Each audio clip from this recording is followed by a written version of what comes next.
Ce mot m'a donné une idée. Quand on est en grandeur, on domine le monde. Quand on apprend, on est quelqu'un. On a une valeur. C'est pas n'importe qui. S'il y a une foule, vous êtes petit, on vous voit pas. Mais si vous êtes grand, on vous voit. Vous dominez. Et c'est ce qu'on appelle dominer le monde. C'est l'éducation qui domine le monde.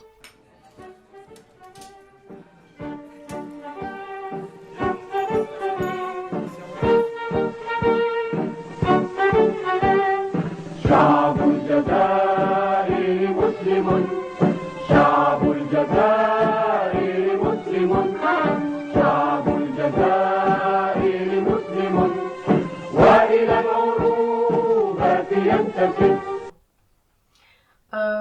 Pour commencer, on aimerait bien vous connaître un petit peu. Est-ce que vous pouvez nous présenter votre contexte familial, l'environnement dans lequel vous avez grandi? Oui.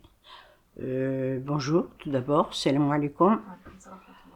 Je m'appelle Betoumi Fatima, fille de Mohamed. Je suis née à Sidi Bel Abbès, la rue Amelot, numéro 209, point du jour, Sidi Bel Abbès. J'ai vécu dans une famille pas pauvre, mais moyennement. Mon père a été commerçant. Ma mère aussi avait des activités, femme d'intérieur. Et j'ai commencé à grandir jusqu'à l'âge de 8 ans. À notre époque, les filles n'allaient pas à l'école. C'est rarement où une fille allait à l'école, uniquement les gens riches, mais pas les gens pauvres. Les indigents n'avaient pas la possibilité d'accéder à l'école. Bon, ma grande sœur, qui me dépasse de 6 ans, avait pris l'initiative de m'emmener à l'école, de m'enregistrer et de me faire scolariser. J'allais à l'école Bugeaud. C'était à Faubourg Bugeaud à l'époque. Mais nous n'avons pas une scolarisation assez dure, qui a duré très peu. Et on nous avait inauguré l'école Ibn Khaldoun en 1950, qui a été inaugurée. Mais les années 48 et 49, j'ai été scolarisée à l'école Bugeaud. Tout d'abord, à l'âge de 8 ans, j'ai commencé, un peu tard bien entendu, mais ma scolarisation a été au premier niveau, cours préparatoire, première année. J'ai étudié pendant 2 mois. Tout d'abord, je tiens à vous dire que j'ai eu beaucoup d'ambition, j'ai beaucoup aimé la scolarisation et vu que j'étais assoiffée des connaissances, je me suis adaptée. 2 mois de cours préparatoire première année. J'ai accédé à la classe supérieure. Cours préparatoire deuxième année. De là, je suis passée au cours élémentaire première année. J'ai fait 2 mois de scolarisation et on m'a fait passer à la classe supérieure, étant donné c'était le cours élémentaire deuxième année. Puis après, je suis passée en cours moyen première année. Pendant 2 mois seulement de scolarisation, j'ai accédé au cours fin d'études. Cours fin d'études en 1956, où j'ai des preuves. J'ai quitté à cette époque-là. Ma mère est tombée malade et mon père aussi. J'étais obligée de quitter les cours. Mon père fut convoqué par les autorités françaises pour lui demander pourquoi est-ce qu'il ne m'a supprimé de mes études. Il a prouvé que ma mère était malade, que j'avais mes frères à bas âge et que j'étais obligée d'être présente. Et de là, j'ai quitté, mais malgré qu'on m'a quitté de l'école, j'ai continué. J'ai commencé à travailler la journée en faisant en fin de course. Je faisais les courses à la gendarmerie nationale mobile, la garde mobile de gendarmerie.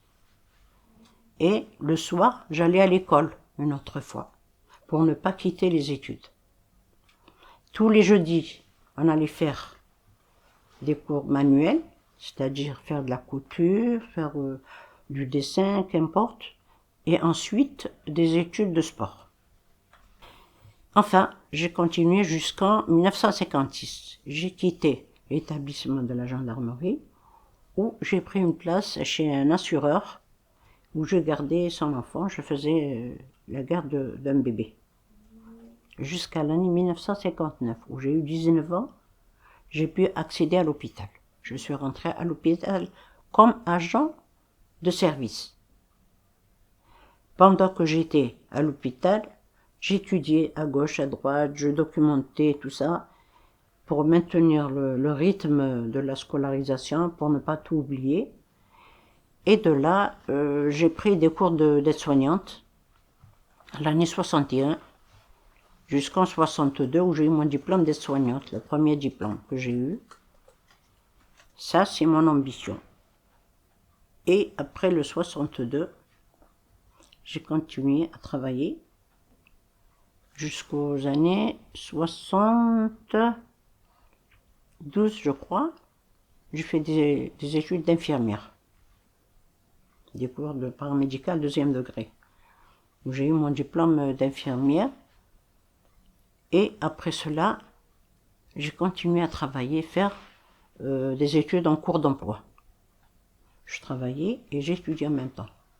J'ai eu un diplôme d'infirmière en 72, puis en 80, j'ai eu le diplôme de technicien de santé, et après cela, j'ai eu le diplôme de technicien supérieur, où en 1993, j'ai quitté le lieu de travail. Mais pendant que je travaillais, le début de l'indépendance, il n'y avait pas de médecin.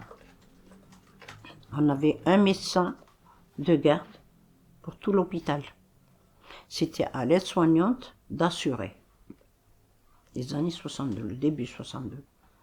Et c'était nous qu'on recevait, on faisait les urgences, on recevait les enfants déshydratés, il fallait les réhydrater, il fallait faire tout ce qu'on devait faire un médecin.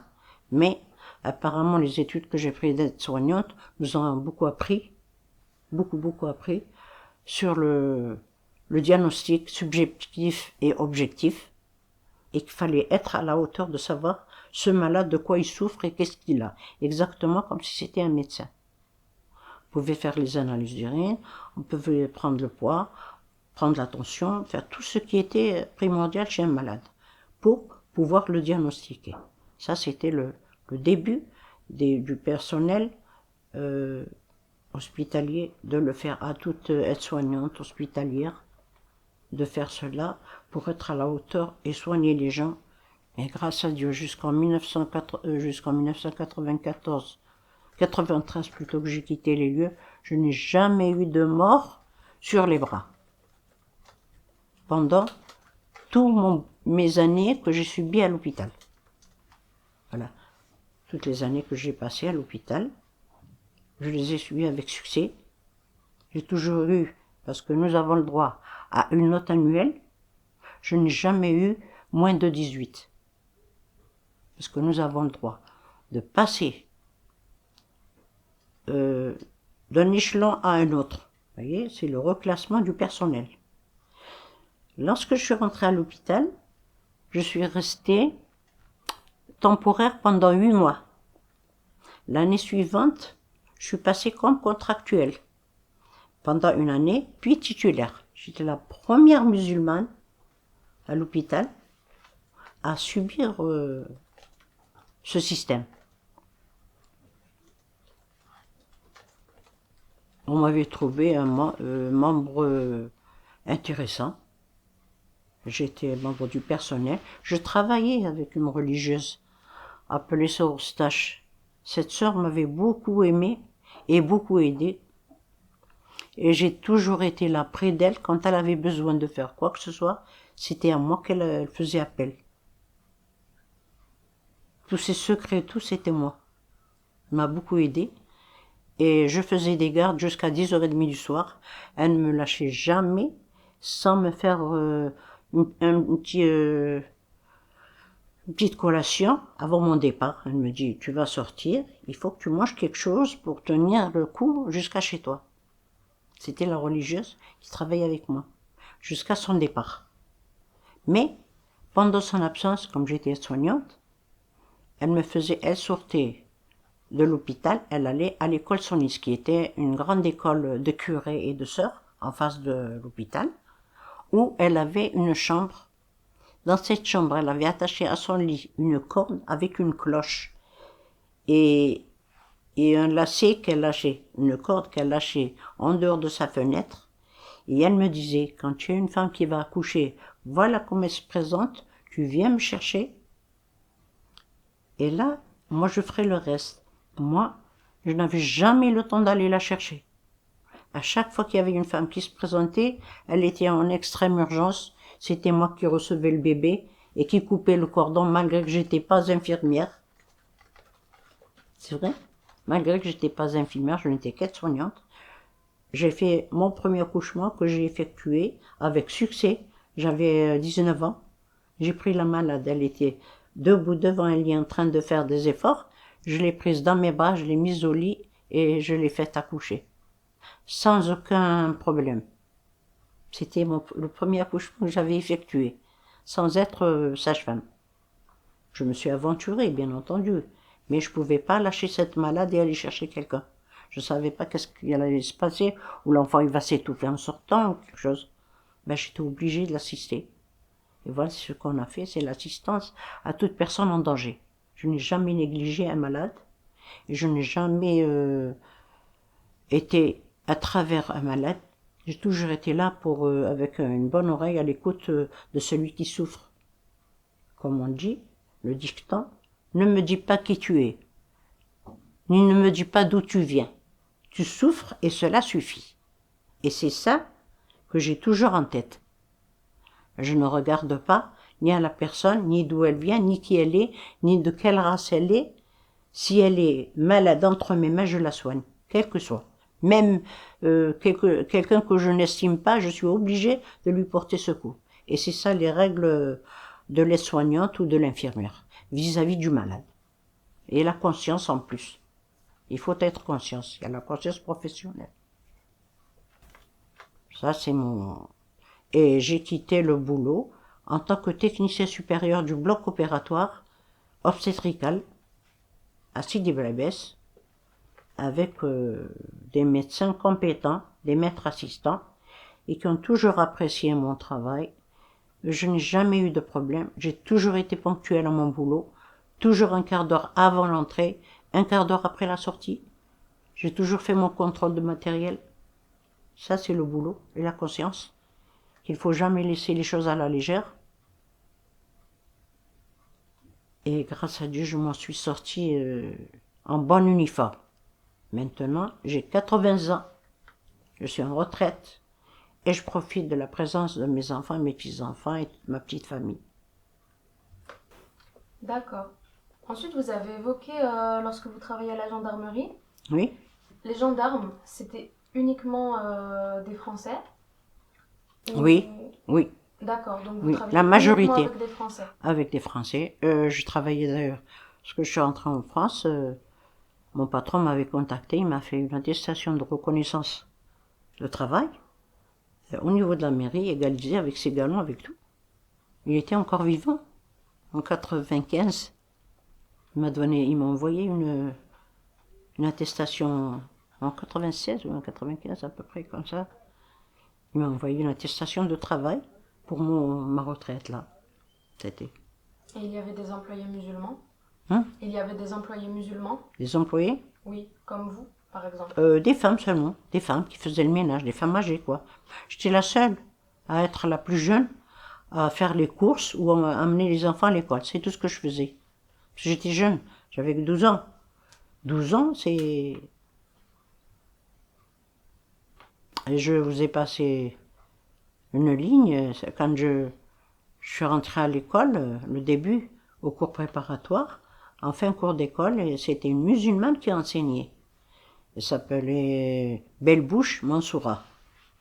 Et là, j'ai eu le premier prix national, c'est-à-dire de la local plutôt, de la ville de Sidi Bel Abbès. Les cours préparatoires, j'étais la seule à avoir eu le premier prix municipal de scolarisation. Il m'avait donné un grand livre qu'on appelait Bibiche et Françoise en voyage. Et dans ce livre, on effectuait toutes les villes où ils sont passés, dans tous les pays, en Inde, en Amérique, et ils mettaient des petits mots qui correspondaient à la ville, au pays où ils ont été. Ils sont partis en Algérie, à Alger, elle s'est habillée en algéroise avec un grand sarawel, le masque et tout. Et là, on dit deux mots, c'est écrit, lui, il a pris une femme, comme ça, qui était habillée comme elle. Il n'a pas su que c'était pas Bibiche. Il a pris notre femme algéroise par la main, il a tiré. Elle lui dit, Esh bik, etlaqni, ente mahboul. Elle lui dit, lâche-moi, qu'est-ce que tu as, tu es fou? Alors que c'était une autre femme, c'était pas sa compagne. Et ainsi de suite. En Inde, il monte sur l'éléphant, il dit, de là-haut de sa grandeur, j'ai dominé le monde. Ce mot m'a donné une idée. Quand on est en grandeur, on domine le monde. Quand on apprend, on est quelqu'un. On a une valeur. C'est pas n'importe qui. S'il y a une foule, vous êtes petit, on vous voit pas. Mais si vous êtes grand, on vous voit. Vous dominez. Et c'est ce qu'on appelle dominer le monde. C'est l'éducation qui domine le monde. Il n'y avait pas beaucoup de musulmans à l'hôpital. À la rigueur, quand je suis rentrée, il y avait déjà 2 femmes qui étaient avant moi en 57, elles ont été embauchées. Moi, j'étais encore jeune. Moi, je suis rentrée en 59. Après moi, il y a eu un d'autres. Puis, c'est jusqu'au 62, on a eu à peu près une dizaine ou de musulmans, même pas. Et après, l'indépendance, bien entendu. Et le départ des Français, tout était vide, il fallait recruter. Et par rapport à la guerre d'Algérie, comment Oui. vous avez vécu cette période? Tout d'abord, avant la guerre, il y avait les communistes et les fascistes. Et quand on nous disait de voter, on votait communiste parce qu'on était pauvres. Bon. Et apparemment, il y avait un jeune homme qui marchait avec un grand registre où il faisait signer tout le monde, tous les musulmans. Il est rentré. La cité où j'habitais, le Point du Jour, en venant du centre-ville, on trouvait les Espagnols. Notre rue déjà, et même derrière et tout, il y avait des Espagnols. Et à partir du coin, d'ailleurs moi-même où je suis née, c'est dans une maison espagnole, qui s'appelait, le patron, s'appelait André Vargas. C'était un Espagnol. On avait la maison à nous tout seuls. Et apparemment, il y avait des musulmans. Il y avait un côté, à partir de notre maison à nous, tout un grand carré de musulmans. Où tu vas citer Mimoun et tout ça. Alors, là, c'était que des musulmans. Et en haut, il y avait pas de juifs, il y avait que des Espagnols. Le Point du Jour, c'était que des Espagnols. On l'appelait aussi le Sénéclose, ou Point du Jour, ou Sénéclose, l'une ou l'autre, s'il avait 2 noms. On disait Point du Jour, c'est le haut, le Sénéclose, c'était où il y avait les musulmans. Pour bien répartir. Après, ça a commencé à changer avec l'arrivée des légionnaires qui ont commencé à dominer les gens. Et là, moi, je travaillais déjà à l'hôpital, j'avais fait des économies, je me suis permise de prendre un lot de terrain à petite somme par mois, puisque je travaillais, et je me suis engagée dans la construction d'une petite maison où j'ai pu m'en sortir à l'âge de 19 ans. Donc c'était en quelle année? 1959. Et petit à petit, l'oiseau fait son nid. J'avais pris cette maison, je payais d'un côté, je payais d'un autre. Puis après, quand j'ai eu mon diplôme d'aide-soignante, je commençais à faire des injections en dehors de l'hôpital en plus, que ça m'a aidé pour pouvoir Donc vous avez rejoint le milieu médical oui. Pendant la période d'indépendance? Voilà. Non, avant l'indépendance, oui, en 59. Je n'ai jamais quitté le boulot de l'année 52 où j'ai quitté l'école jusqu'en 93 où j'ai quitté l'hôpital. Je ne me suis jamais arrêtée. J'ai jamais eu de repos, sauf le congé. Avant, on n'avait pas de congé, comme à l'hôpital. Nous avons le droit tous les ans un mois de congé. Mais par contre, quand vous travaillez chez quelqu'un d'indépendant, vous avez que le dimanche de repos, pas plus. Pas de... Là où je travaillais, par contre, celui de l'assurance, il me donnait un 13e mois. C'est-à-dire que je ne prenais pas de congé, mais j'avais un 13e mois en fin d'année. Mon salaire plus un salaire de plus. Et c'est ça qui m'avait beaucoup aidé pour pouvoir m'arranger et me faire ce que je suis maintenant. J'ai pu m'en sortir facilement. Concernant les rémunérations, les musulmans et musulmanes avaient-ils ou avaient-elles les mêmes salaires que les autres, Non, c'est-à-dire chrétiens, non, juifs, non, non. français, Il y avait des espagnols? gens qui travaillaient à la mairie, faisaient à l'époque au franc léger, c'était 25 000 francs par mois. Là où je faisais moi 19 000. Ils faisaient 25 000 à la mairie. Il y avait un secrétaire général de la mairie, il faisait 25 000 francs. Moi, je faisais 19 000 à mon époque. Mais là, c'était en 56, hein. Là, c'est les années 56, 57, 58, ainsi de suite. C'est entre le 59 et le 56. Et à la gendarmerie, ils ne payaient pas cher. C'était 1500 francs d'avant. Ça fait, je sais pas moi, maintenant, ça fait peut-être même pas un dinar, Hachamia, un dinar, 15 centimes, 15 à 20 centimes à peu près. On n'était pas bien payé. Mais tout de même, ça suffisait parce que rien n'était pas cher.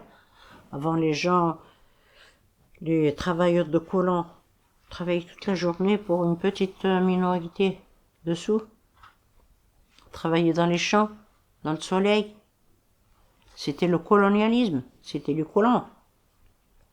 À Sidi Bel Abbès, il y a de très belles maisons françaises, des petits châteaux ardoisés qui appartenaient aux colons. Les colons avaient des fermes en dehors de Sidi Bel Abbès, comme à Boccaneufis, comme à Détry, comme à Parmentier, comme partout. Mais ils avaient leur maison à Sidi Bel Abbès. Ils habitaient la ville. Mais ils avaient leur terrain d'agriculture en dehors de la ville. Et apparemment, ils avaient des ouvriers musulmans, bon, au profit d'eux. Et ils travaillaient comme des animaux, mais ils avaient qu'un petit salaire. Quand ils sortaient du boulot, ils avaient le dos courbé. Mais c'est des gens qui étaient modestes, qui ne mangeaient pas la viande tous les jours, qui ne mangeaient pas le poisson tous les jours, ils prenaient, je sais pas moi, 75 grammes de viande ou 125 grammes de viande pour faire une soupe par jour, pour toute la famille, pour toute une famille. Quand il avait 2 paires de chaussures, c'était déjà beaucoup.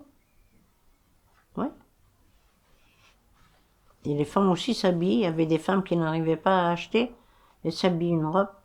Le soir, elle passait la nuit en jupon. Elle lavait sa robe, elle l'étendait. Quand elle est sèche le lendemain, elle se met la robe. Elle enlève le jupon, elle le lave et elle le remet. Et c'est comme ça qu'elles vivaient, les musulmanes, au temps de la France, parce qu'elles n'avaient pas d'argent. Elles étaient pauvres. La majorité était pauvre.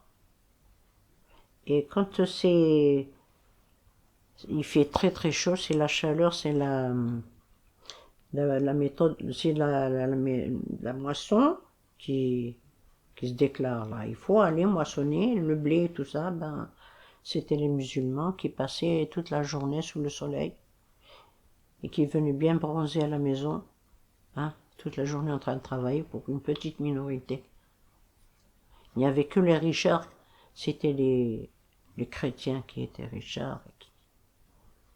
Est-ce qu'il y avait des chrétiens qui travaillaient avec les musulmans dans les champs? Ou des juifs? Ben non, rarement. Rarement. Les chrétiens, c'était ceux qui commandaient. Il n'y avait pas. Parmi les Espagnols, il y avait des gens qui avaient des épiceries, des gens qui vendaient le lait, des gens qui avaient des bars. Ça, c'est les Espagnols. Et apparemment, pour les musulmans, la majorité, ils étaient ouvriers chez les Espagnols ou chez les Français. Ça dépend. Concernant la période où vous travailliez à l'hôpital, Est-ce qu'il y avait des cas de musulmans qui venaient souffrant de malnutrition ou Oui, bien... oui, oui, oui, bien sûr. Est-ce que vous pouvez nous en parler? Oui, moi je sais que quand je travaillais, que c'était la fin du colonialisme où il y a eu le cessez-le-feu. Bon, nous pour le cessez-le-feu, il y a eu l'organisme de l'OAS qui détruisait tout musulman à travers son chemin. L'OAS, elle tuait les gens sans hésiter. C'était l'organisation de l'armée secrète. Et après, il y a eu la force locale, qu'on appelait la force locale, c'est-à-dire c'est un régime qui est venu entre l'OAS et entre les musulmans. C'est-à-dire, en quelque sorte, pour défendre les gens qui n'ont pas le pouvoir de se défendre. Et là, pour empêcher l'OAS de les tuer. Mais il y a eu beaucoup de sacrifices à cette période-là. C'était la fin de l'indépendance. Mais pendant le colonialisme, il n'y avait pas de différence entre musulmans et français. On soignait n'importe qui arrivait. Qu'il soit musulman ou juif ou qu'importe, on le soignait. Il n'y a pas de problème. Ils n'ont jamais, même d'ailleurs, même au temps de la guerre, quand il y avait quelqu'un de blessé, on ne le tuait pas. On le ramenait pour le soigner et il le reprenait pour l'emprisonner, il l'interrogeait. Mais on ne le tuait pas. Ils n'avaient pas intérêt à tuer leur prisonnier. C'est celui qui venait se soigner. Oui, non, bien sûr. Il ne vient pas soigner. C'est celui qu'on capture. Celui qui est capturé par l'armée française. Ben, on l'emmène, on le soigne, ils le reprennent. Mais au temps du colonialisme, nous avons toujours été, je peux pas dire égaux, mais presque la même chose, quoi. On se considérait. Il arrive un musulman, on le traite. Il arrive un espagnol, on le traite. Il arrive un juif, on le traite. C'est la même chose. On n'avait pas le droit. Il y a la conscience professionnelle. Là. On néglige pas. Il n'y a pas de négligence vis-à-vis du malade. Les soins étaient payants ou gratuits? Eh ben, apparemment, il y avait, pardon, il y avait la mairie qui avait un service concerné de l'indigence, qu'on appelait. Quand qui dit indigent, dit pauvre. Pour certains indigents, on demande des interrogations, on envoie quelqu'un pour faire toute une enquête, pour voir si vraiment cette personne est pauvre, on n'a pas de ressources. C'est comme ici, bien entendu, quand on vous donne un CMU ou quoi, pour voir si vous n'avez pas de ressources supérieures à ce qu'il faut et tout ça, pour vous permettre ça. Et par contre, c'était payant. Hein. Même l'hôpital. Il y avait beaucoup de médecins privés. Donc peut-être que certaines personnes ne pouvaient pas se payer les soins. Oui. Mon père était aisé. Mon père avait un commerce en trois commerces en un. Épicerie, boucherie et légumes. Mais à force, il avait travaillé dans une boulangerie. Il a pris froid. Et il a attrapé une bronchite qu'il a négligée. Et pour soigner sa bronchite, de temps à autre il allait, parfois qu'il négligeait, il a attrapé l'asthme. Et quand il a eu l'asthme, il a commencé à se traiter, mais il fallait payer. Il fallait payer ses soins. Et à force de faire sortir son argent, à force, son bien s'est épuisé, il n'avait plus rien. Ce n'est qu'après, parce qu'il a tout perdu, que l'État lui a permis de se soigner gratuitement. Donc est-ce qu'il y a certaines catégories de la population qui avaient certaines maladies Il y avait des cas de typhoïde, parfois, où les gens ont perdu leurs enfants. Il y a un certain temps où il y a eu le typhus. C'est la maladie jaune, comme on dit la fièvre jaune. C'est le malaria, c'est comme le malaria ou je sais pas. Là, il y a eu beaucoup de dégâts. Il y a eu des morts, français comme arabes. Tous ceux qui n'étaient pas en pouvoir de se soigner, ils passaient par la tombe. Hein. C'était pour tout le monde. Est-ce que les indigènes étaient plus sujets à certaines maladies que les colons? Bien sûr, la pauvreté mène à l'intolérance des maladies. l'indigence. Quand on est pauvre, qu'on ne peut pas se permettre, il n'y a pas de précaution, il n'y a pas de... Vous ne pouvez pas prévoir telle ou telle maladie ou vous vacciner tout. Ils ne pouvaient pas se vacciner, ils ne se vaccinaient pas, ni rien. Il y avait le trachome, il y avait beaucoup de choses là. Le trachome, des fois il y avait aussi la polio. Il y a des gens qui ne peuvent pas se soigner, qui ont pris la polio. Il y a d'autres qui ont eu la typhoïde. Il y a d'autres qui ont eu comment on appelle, la peste. La peste, c'est par des rats. Et quand c'est des gens qui habitent près de la rivière et qui ont des maisons là, parce que quand vous êtes près de la rivière, vous avez une conduite qui conduit de votre toilette directement dans la rivière. Les rats rentrent par ce trou et sortent dans la maison des gens. Ils les mordent. Moi, je me rappelle une petite jeune fille, une voisine, elle dormait, le rat est monté, il lui a coupé une natte de cheveux et il a pris pour faire le nid de ses enfants. Ça, je l'ai vu, ça me l'a pas dit. Une tresse comme ça. Elle avait une tresse qui est partie. Elle est obligée de couper la deuxième. Et en plus de ça, Sidi Bel Abbès, c'est une ville qui était fortunée. Elle avait 4 portes. Le centre-ville avait 4 portes. La porte d'Oran, la porte de Tlemcen, la porte de Daya et la porte de Saïda, je crois. D'Oran. La porte d'Oran, Tlemcen, Daya et Saïda, je crois. C'est 4 portes. Alors, la journée s'est ouverte et la nuit, ils refermaient leur forteresse avec des chaînes et tout ça. Puis après, Napoléon Bonaparte a séjourné à Sidi Bel Abbès. On avait le jardin de l'Abbasside aussi, qui avait un château, le château de l'Abbasside. Et c'est à côté du château de l'Abbasside où il a séjourné Bonaparte. Et quand on a appelé Sidi Bel Abbès, c'est Napoléon Bonaparte qui a donné l'ordre de lui donner ce nom. Pourquoi?